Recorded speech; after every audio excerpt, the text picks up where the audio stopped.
বর্তমানে যা প্রচণ্ড গরম পড়েছে, এটা হাঁসফাঁস করা অবস্থা। আর আমরা তো কষ্ট পাচ্ছি, আর আমার মতে আমাদের থেকেও বেশি কষ্ট যারা পাচ্ছে তারা হচ্ছে আমাদের চারদিকে থাকা সবুজ গাছ। মানে তাদের কষ্টের লেভেলটা আলাদাই রকমের। মানে কি বলবো, আমরা যতই জল দিই যাই করি, কিন্তু তাও তাও তাও কষ্টটা কিন্তু প্রচণ্ড। আমি অনির্বাণ, তোমাদের friendly gardener, and welcome back to another video. তো বন্ধুরা, আজকে থাম্বনেল আর টাইটেল দেখেই নিয়েছো। বর্তমানে এই প্রচণ্ড গরমে একটা সব থেকে চ্যালেঞ্জিং বিষয় আমার মতে, সেটা হচ্ছে গাছদের সবুজ আর সতেজ রাখা। গাছদের সবুজ আর সতেজ রাখা হচ্ছে সবথেকে বড় একটা চ্যালেঞ্জ, যেখানে কিন্তু অনেকে ফেল করছে। ভুক্তভোগী কিন্তু অনির্বাণ নিজেও। প্রায় অনেক গাছ হলুদ হয়ে যাচ্ছে, পাতা ঝরে যাচ্ছে, ফ্যাকাশে হয়ে যাচ্ছে, এই সব কিন্তু হচ্ছে। আজকে আমি তোমাদের কিছু টিপস দেবো। এই টিপসগুলো যদি মেনে চলো, ডেফিনেটলি তোমাদের গাছ সবুজ থাকবে, গাছ সুন্দর থাকবে, আর মানে যতটা সম্ভব গাছ হেলদি রাখা যায় সেই সব কথা কিন্তু আজকে তোমাদের জানাবো। সম্পূর্ণ ভিডিওটা দেখতে থাকো। ডেফিনেটলি ভিডিওটা দেখলে তোমাদেরই উপকার হবে, এটুকু তোমাদের বলতে পারি। কারণ এই পাতা সবুজ রাখা, গাছকে সুস্থ রাখা, এটা মানে এখন একটা বড় চ্যালেঞ্জ হয়ে দাঁড়িয়েছে সবার ক্ষেত্রে। তো সবার যাতে সুবিধা হয়, সবার যাতে ভালো হয়, তার জন্য এই ভিডিওটা করা। এবার চলো এক এক করে দেখে নেওয়া যাক যে আমাদের বাগানের গাছকে সবুজ রাখতে আমরা কী কী করতে পারি। গাছ সবুজ রাখতে গেলে সবার আগে যেটার কোনো বিকল্প নেই, যেটা মানে মিস করলে হবে না, সেটা হচ্ছে জল। মানে জল এমন একটা জিনিস, একে কিন্তু একদম মিস করা যাবে না এই গরমে। আর তোমরা জানো বর্তমানে আমি ব্যক্তিগতভাবে গাছে কিন্তু 2-3 বার করেও জল দিচ্ছি গাছকে সুস্থ রাখার জন্য। আমার এই কচিয়া ঝাউগুলো দেখো, মানে এখনও অবধি একে ঠিকঠাক করে রাখতে পেরেছি, কিন্তু গতকালকে একজনের কচিয়া ঝাউয়ের ছবি আমি পেয়েছি, মানে পুরো প্রায় হলুদ হয়ে গেছে। ঠিক আছে, প্রায় হলুদ হয়ে গেছে। এবার তার সাথে কথা বলে জানতে পারছি সে জলের একটা ইরেগুলার ব্যাপার স্যাপার করেছে, ঠিক করে জল দেয়নি, তার জন্য কিন্তু মানে ঝাউগুলো হলুদ হয়েছে। এবার তোমাদের প্রথমেই বলি, জল আমরা সবাই দিচ্ছি, কিন্তু জল দেওয়ার একটা পার্টিকুলার টাইম কিন্তু এখন হয়ে গেছে। ওই সময় কিন্তু তোমাদের জল দিতে হবে, আদারওয়াইজ কিন্তু গাছের উল্টে ক্ষতি হবে। ঠিক আছে, কীরকম পার্টিকুলার টাইম? জল আমাদের দিতে হবে আর্লি মর্নিং, মানে এই ধরো মানে সকাল 6টা-7টার সময় জল দিলে কিন্তু সব থেকে ভালো। ঠিক আছে, 6টা-7টার সময় জল দিয়ে দিতে হবে, মানে প্রখর রোদ ওঠার আগে।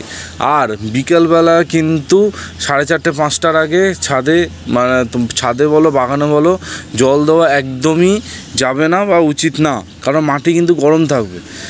ঠিক আছে, আবার বেশি রাত করে জল দিলেও আবার একটা মানে সে রুটস ভিজে থাকলে, বেশি রাতে ওই রুটস যদি ভিজে থাকে না, তখন একটা রুটসের ড্যামেজ হওয়ার সম্ভাবনা থাকে। তাই বলবো 4টে, 5টা, 6টা, ঠিক আছে, তোমরা জল দাও, মানে মাটির একটু ঠান্ডা হবে, জল দাও, ডেফিনেটলি তোমাদের গাছের কিন্তু কোনো ক্ষতি হবে না, গাছ কিন্তু ভালো থাকে। আমার গাছ দেখো একদম তরতাজা আছে, পুরো সবুজ হয়ে আছে, কত সুন্দর লাগছে। এরকমও কিন্তু তোমাদের বাগানেও থাকবে। জাস্ট আমি আজকে যেই পয়েন্টগুলো বলছি এগুলো একটু মাথায় রাখো, তোমাদের গাছের কিন্তু কোনো রকম সমস্যা হবে না। দেখো 2 নম্বর পয়েন্ট হচ্ছে শাওয়ারিং। মানে গাছকে কিন্তু শাওয়ার করাতে হবে, গাছকে কিন্তু স্নান করাতে হবে। আর এটা মানে একবার না, একাধিকবার। ঠিক আছে, মানে একদম সকালে একবার করালে, তারপর বিকালে একবার করালে, আর আমার মতে যদি দুপুরের দিকে একবার শুধু শাওয়ারিং। ঠিক আছে, মানে শাওয়ারিং মানে গাছের পাতাগুলো পাইপ দিয়ে বলো, ঝাঁঝরি দিয়ে যাই বলো, সেই দিয়ে কিন্তু ধুয়ে দিতে হবে। ঠিক আছে, তাহলে তোমাদের গাছ দেখবে খুব হেলদি থাকবে, একদম সুন্দর থাকবে। আরেকটা যেটা অনেকে ভুল করে ফেলছে, যে দুপুরবেলা গাছের গোড়ায় জল দিচ্ছ। দুপুরবেলা একদমই গাছের গোড়ায় কোনো রকমের জল দেওয়া যাবে না। ঠিক আছে, মানে জল দেওয়ার লাস্ট টাইম ধরে রাখো সকাল 10টা, তারপরে কিন্তু কোনো গাছে জল দেওয়া যাবে না, কোনো গাছে খাবার দেওয়া যাবে না, কিচ্ছু করা যাবে না। ঠিক আছে, লিকুইড খাবারও যদি দিতে হয় তাহলে সকাল 9টা-10টার মধ্যেই কিন্তু তোমাদের যা দেওয়ার দিয়ে দিতে হবে, তারপরে কিন্তু দেওয়া যাবে না, পরিষ্কার কথা। কিন্তু তোমরা শাওয়ারিং করাতে পারবে। শাওয়ারিং 1 2 3 4 যতবার খুশি শাওয়ারিং করো, কিন্তু আমি আমার মতে মানে 2 থেকে 3 বার করলে এনাফ। আমার গাছগুলোকে আমি 2 থেকে 3 বার শাওয়ারিং করাই। আমার গাছগুলো দেখতে পাচ্ছ, আমার প্রতিটা পাতা দেখো পুরো সবুজ আছে, কোনো হলুদ ভাব মানে কিছুই তোমরা কিন্তু লক্ষ্য করবে না, ঠিক আছে? তো শাওয়ারিং করাটা খুবই মাস্ট। যাদের ছাদে মানে গাছ আছে তা অবশ্যই পাইপ দিয়ে স্নান করাতে পারো, বা ঝাঁঝরি দিয়ে স্নান করাতে পারো, বা স্প্রেয়ার দিয়ে স্নান করে দিলে, ঠিক আছে? এই জিনিসগুলো কিন্তু তোমাদের করতে হবে। করলেই তোমাদের গাছ কিন্তু চকচকে থাকবে, একদম সবুজ থাকবে। কিছু গাছ আছে জানবে এই গরমে তাদের খুবই কষ্ট হয়, মানে গরমে তারা থাকতে একদমই চায় না। তাদের যদি এরকম প্রখর রোদের মধ্যে ডাইরেক্ট রাখা হয় তাহলে তাদের কি মানে গাছ মরবে না, কিন্তু পাতার কালার চেঞ্জ হয়ে যাবে। যেমন আমি দেখাচ্ছি তোমাদের আমার এই কলিয়াসটা, এই কলিয়াসের পাতার রং কিন্তু এটা না, ঠিক আছে? এর কিন্তু অন্যরকম পাতার রং, কিন্তু এই যে রোদ, এই রোদের জন্যই পাতার রং এবং চেঞ্জ হয়েছে। কলিয়াস গাছ সুন্দর রাখতে গেলে গরমে তোমাদের কিন্তু গ্রিন নেটের তলায় রাখতে হবে, ঠিক আছে?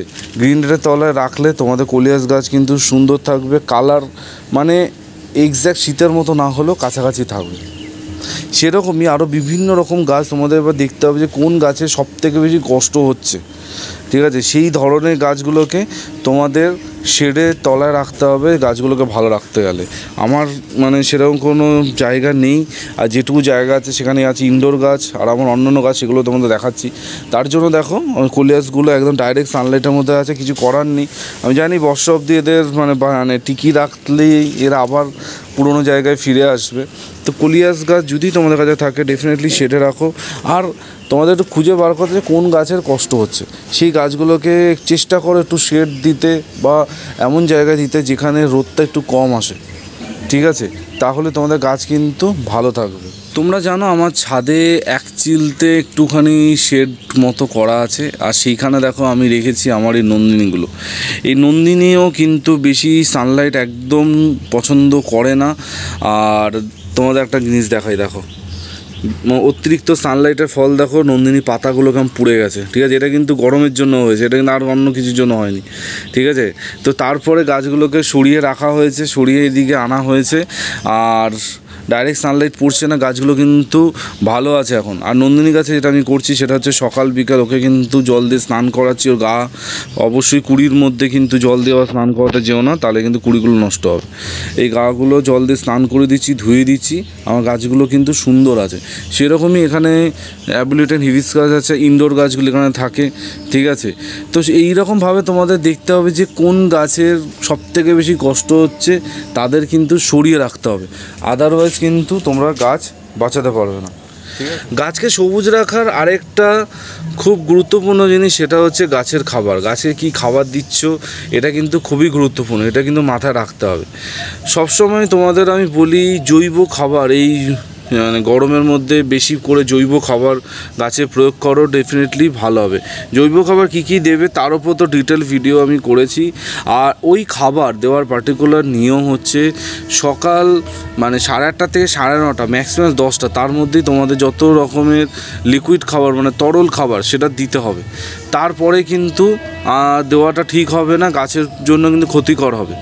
তো তোমাদের যদি গাছকে লিকুইড খাবার দিতে হয় ওই সময়টা দাও, যেই সময়টা আমি বললাম, তাহলে তোমাদের গাছ ভালো থাকবে, ঠিক আছে? খাবারের ঘাটতিটা কিন্তু করা যাবে না, মানে গরম পড়েছে মানে আমি খাবার দেওয়া বন্ধ করে দেবো, এরকম করলে কিন্তু হবে না। খাবারটা কিন্তু গাছে দিয়ে যেতে হবে। হ্যাঁ, অবশ্যই সেই খাবারের পরিমাণ, সেই খাবারের ডোজ সেটা কিন্তু তোমাদের কমাতে হবে।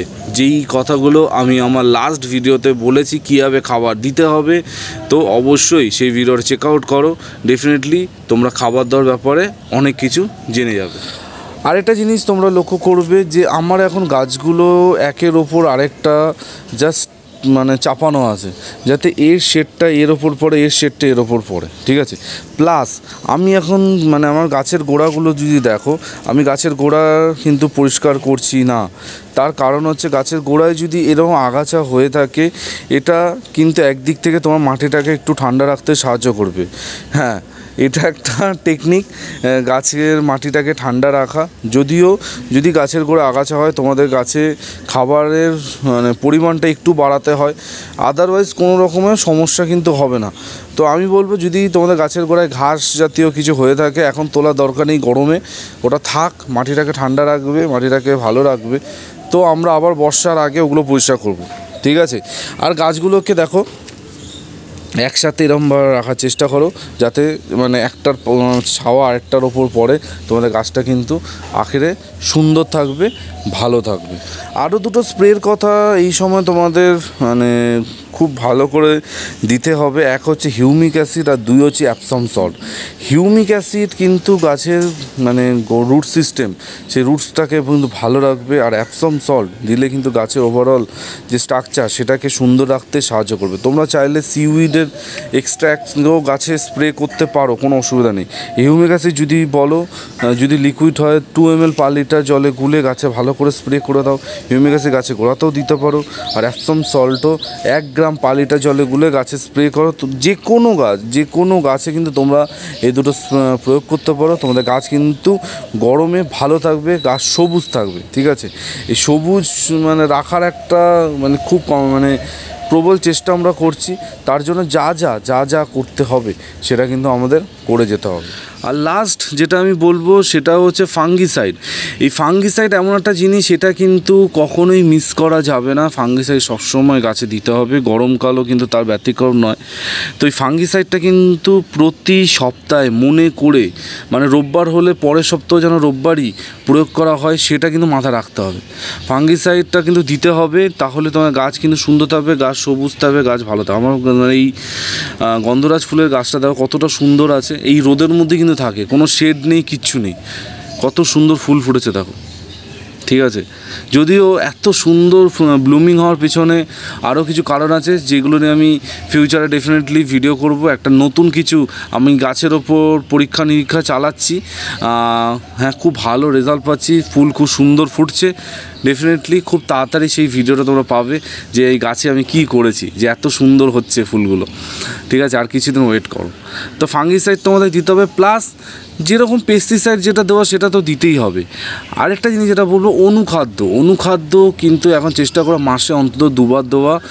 বাজারে অনেক অনুখাদ্য অ্যাভেলেবেল আছে, যেটা ইচ্ছা সেটা জোগাড় করো, আর অন্তত 2 বার গাছে স্প্রে করো, তোমাদের গাছ কিন্তু সুন্দর থাকবে, গাছে কিন্তু হবে না কোনো সমস্যা। তো বন্ধুরা এই ছিল আজকে ভিডিও, অনেকগুলো টিপস তোমাদের দিলাম, যেই টিপসগুলো আমি নিজে পার্সোনালি ইউজ করছি, করে আমার গাছকে দেখো সুন্দর রেখেছি, গাছকে সবুজ রেখেছি। ডেফিনেটলি তোমরাও চেষ্টা করো আমি যেই কথাগুলো বললাম এগুলো একটু মেনে চলো, তাহলেই তোমাদের গাছ কিন্তু সুন্দর থাকবে, সবুজ থাকবে। আজকে ভিডিওটা কীরকম লাগলো অবশ্যই কিন্তু কমেন্ট সেকশানে জানাতে ভুলো না, তোমাদের কমেন্টের অপেক্ষা সবসময় থাকি। আর যদি তোমাদের কোনো রকমের অসুবিধা হয় অবশ্যই আমার সাথে যোগাযোগ করো, আর আমার সাথে যদি ফোনে কথা বলতে হয় অবশ্যই কমেন্ট করো, আমার ফোন নাম্বার কমেন্ট সেকশানে দিয়ে দেবো, ঠিক আছে। এই বলে আজকে ভিডিওটা এখানে এন্ড করছি। কালকে ঠিক সকাল 11টায় আবার অনির্বাণ চলে আসবে নতুন ভিডিওর সাথে। টিল দেন সবাই ভালো থেকো আর সবুজে থেকো, ততক্ষণের জন্য বাই বাই।